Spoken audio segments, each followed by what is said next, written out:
नमस्कार दोस्तों, मैं हूं डॉक्टर राधा रानी। मेरे YouTube चैनल पर आप सभी का स्वागत है।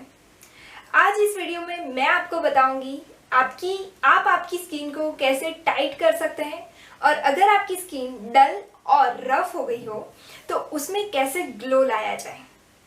दोस्तों, ये वीडियो आपके लिए बहुत ही जानकारी भरा रहेगा। इसे अंत तक देखना बिल्कुल ना भूलें और अगर आपने मेरे चैनल को सब्सक्राइब नहीं किया है तो सब्सक्राइब ज़रूर कर दें। तो चलिए शुरू करते हैं। तो दोस्तों, डल और रफ स्किन होने के दो टाइप के कॉज हो सकते हैं। एक एक्सटर्नल हो सकता है और एक इंटरनल हो सकता है। एक्सटर्नल का मतलब क्या है कि बाह्य तत्व कुछ ऐसा है, यानी कि बाहर से कोई ऐसी चीज़ें हैं जो हमारे फेस को नुकसान पहुंचा रही है, तो ये चीज़ें हो सकती है। और दूसरा है इंटरनल कॉज। इंटरनल कॉज का अर्थ है कि अंदर से कोई ऐसी चीज़ें हैं जो हमें अंदर से नुकसान पहुंचा रही है या फिर किसी चीज़ की कमी पड़ रही है, तो अंदर की जो चीज़ें हैं उसे इंटरनल कॉज कहा जाता है और बाहर से कोई ऐसी चीज़ें हैं तो उसे एक्सटर्नल कॉज कहा जाएगा।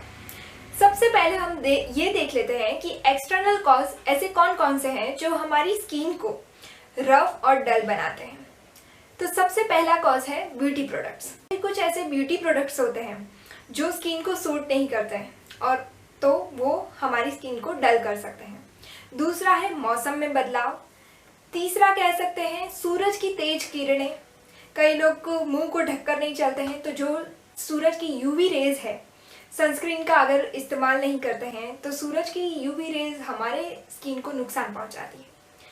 तीसरा देखें तो मौसम में बदलाव। मौसम में बदलाव भी स्किन पर बहुत इफेक्ट करता है। और चौथा देखें तो प्रदूषण। प्रदूषण का भी बहुत इफेक्ट है हमारी स्किन पर। अब हम देखते हैं कि इंटरनल कॉज कौन कौन से हैं, यानी कि अंदर से कौन कौन सी ऐसी चीज़ें हैं जो हमारे स्किन को डल करती है। तो सबसे पहली ऐसी चीज़ है कि आपका अगर पेट साफ नहीं हो रहा है तो भी ऐसा हो सकता है। दूसरा, पानी की कमी। तीसरा, कोई लंबे समय से कोई दवाइयाँ चल रही है।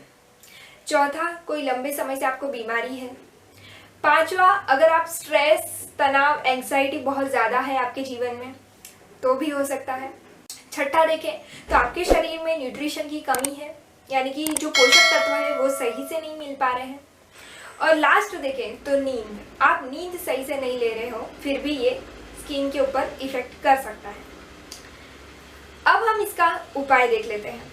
तो दोस्तों, इसका उपाय मैं आपको विटामिन ई ऑयल की मदद से बताऊंगी कि आप कैसे अपनी स्किन पर ग्लो ला सकते हैं।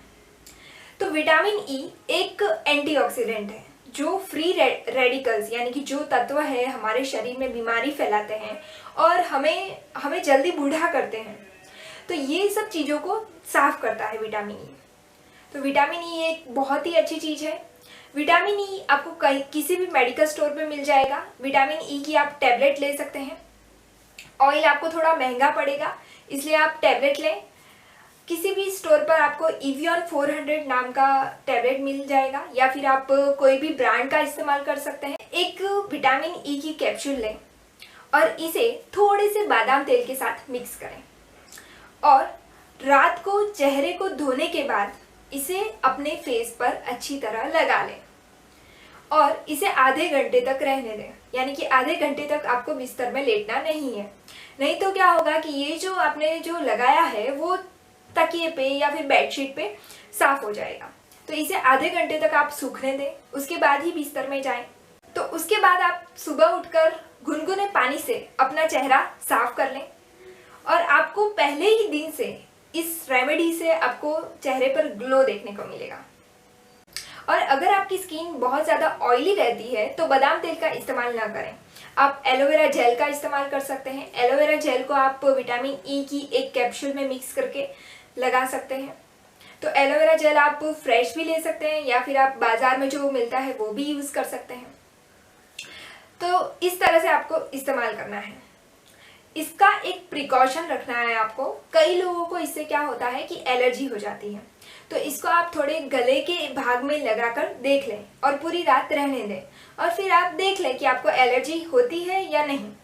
तो इस तरह से आप इसका ग्लो के लिए इस्तेमाल कर सकते हैं। ये आपके लिए एक एंटी एजिंग की तरह भी काम करेगा।